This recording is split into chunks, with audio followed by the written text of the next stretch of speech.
right here, and then we'll go back there. You mentioned tort reform. Did some of that get into the bill that got passed? And how did what you proposed differ from what got in the bill? It's been debated very strongly that the tort reform that got into that bill was just words. No actual real tort reform, no cap on non-economic damages. That's was my legislation, and a cap on that non-economics. Certainly still allowed the opportunity for suit, legitimate suit for malpractice. But where there were outcomes that were not as satisfactory as you might have wanted, but the reality was that that very easily could have happened. Then there's recourse, but there's a cap on the non-economics. Yes. As a conservative, one of my gripes about President Bush at the end was the spending. And here we have more and more, and it just never ends. It's just this never-ending, we need spending. Forget pay-go, forget all of it, we just need to spend. Right over there, that's what we're spending. You see my 3 kids, 3 of my 5. We're spending their future. That's what the government is spending. They're not paying for stuff now, they're diverting it to their, futures. They're going to be in debt. They're massively in debt. And it's not going to get us anywhere but deeper in a hole, and it's not going to solve our problems.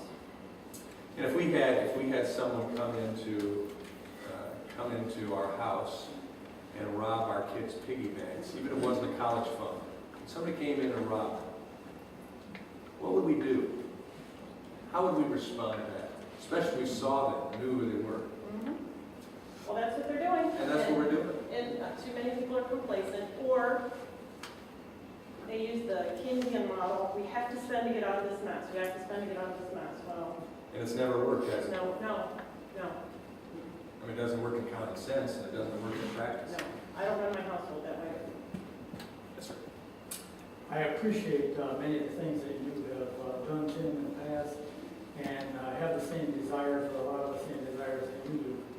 One of the things that I have big disappointment with is in the past election with Mark Sheldon, and that is his half-lies and or half-truths and lies that he told during the initial part of the campaign. How would you handle that? And part of that has to do with the fair tax. An implementation of a tax system that would at least give business and people the money that they deserve to have in their pocket from the hard work that they've done to gain that. How would you handle those half-lies and truths that are false? I shouldn't say truths that are false, they're false statements. Well, we would certainly handle them as directly as possible in getting information out. We've been attempting to make sure that people understood and understand that they will use the same tactics as long as they perceive that it's working. They will talk about the fact that Walberg, who has never voted for a tax increase, and that's true, who has signed pledges to not vote for a tax increase, and that's true.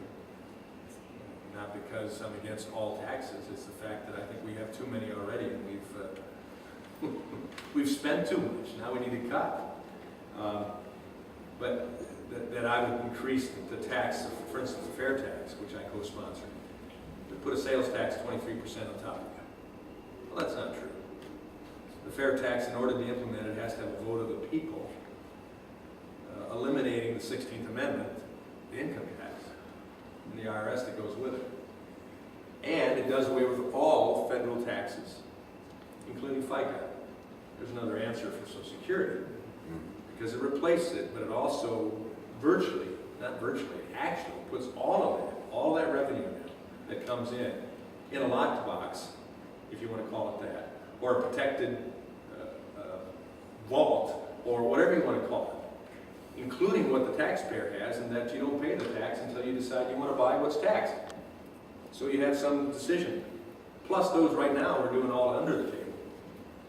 The drug pusher, for instance, will pay taxes. He buys his new Lexus, or he goes buys his food, clothing, unless he's going to the Goodwill store. So those are things we have to get an echo chamber going of people too, not just the politicians.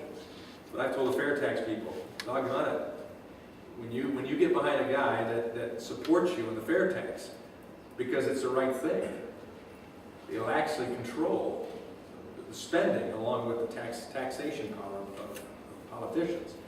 And you better speak up as well to your neighbors and friends, because you've got credibility that I don't have even as a elected official.